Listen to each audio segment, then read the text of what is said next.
Olá pessoal, É, a história do Brasil ela é riquíssima e nós estamos gastando nosso tempo no segundo reinado, que é o reinado de Dom Pedro II, aquele barbudinho. Pernambuco foi um estado que se destacou na história do Brasil pelas suas lutas em favor da democracia, em favor da independência, em favor da liberdade. E nós temos hoje aqui a chamada Revolução Praieira.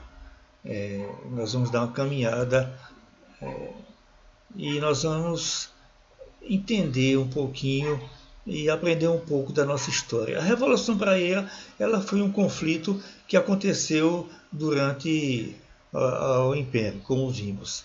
E Pernambuco foi a província onde aconteceu essa revolução.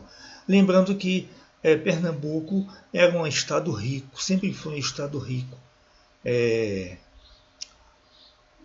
A nossa economia do açúcar fazia com que a nossa elite de usineiros ela tivesse um prestígio muito grande junto ao governo central no Rio.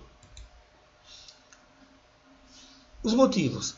A política pernambucana, naquela época do Império, ela era dominada pelos membros da família Cavalcante, que existem muitos por aí. Você deve conhecer algum Cavalcante através da imprensa, das redes sociais. Então os Cavalcante, eles dominavam a política no Estado de uma forma agressiva. As votações, como mostra a charge aqui, as votações elas eram controladas. Então está aqui o chamado voto do cacete. O camarada armado, né, com o cacete na mão e impondo a vontade do Cavalcante aos eleitores. Então esse desmando da política gerou uma insatisfação. E junta essa insatisfação com os Cavalcante, o comércio no Recife ele era dominado pelos portugueses. Então as grandes lojas, as grandes casas comerciais, elas eram de propriedade dos portugueses. Por outro lado, os Cavalcante eles tinham um acordo com a família Rego Barros, que era outra família dominante aqui em Pernambuco, e eles fizeram um acordo. Eles se juntam e um ano os Cavalcante dominavam a política, no outro ano eles dominavam o Rego Barros, então dominavam aquele ano. Nós temos aqui o patriarca dos Cavalcante e temos o patriarca, né, o chefe da família, a família Rego Barros. Então, os Cavalcante eles se juntam ao Partido Liberal e a família Rego Barros se juntam ao Partido Conservador. Então, outro fator que gera insatisfação, além dessa questão da política pernambucana, nós temos também a questão do escravagismo. Estão lembrados que a Inglaterra ela fazia pressão sobre os países para acabar com o tráfico de escravos.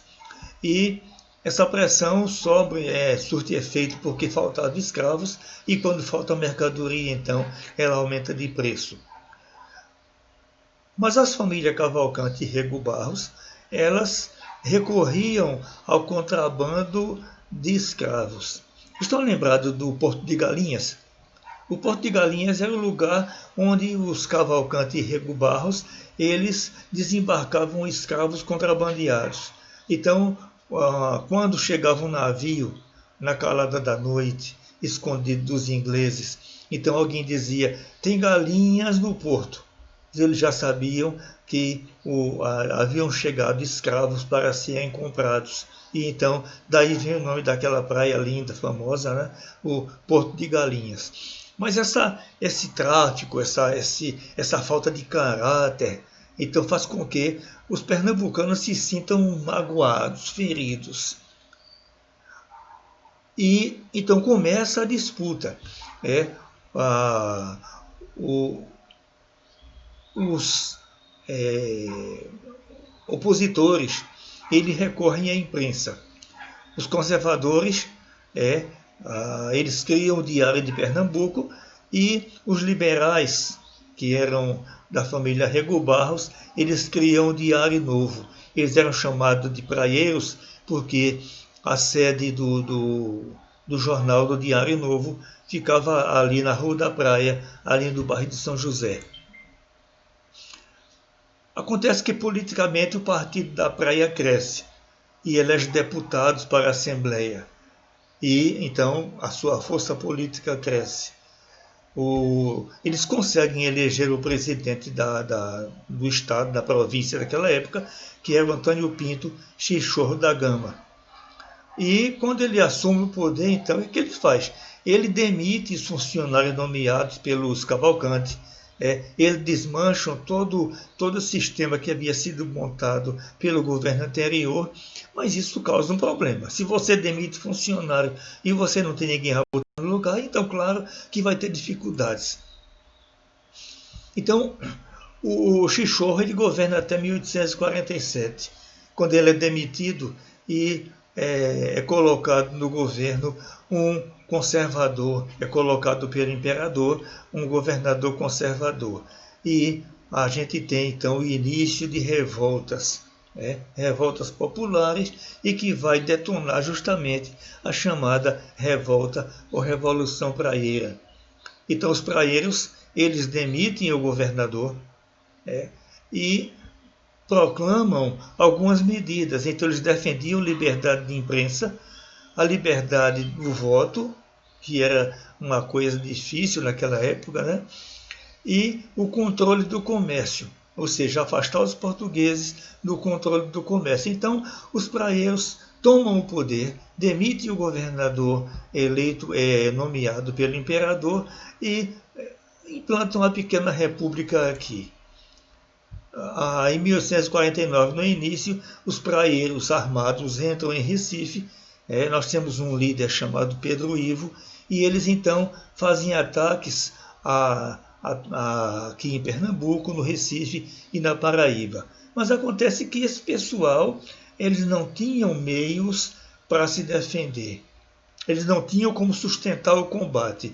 Era combater contra o Império, o Exército Armado Imperial. Enquanto aqui eles possuíam apenas alguns elementos. E então os praeiros perdem o combate e eles se rendem. Durou pouco, mas foi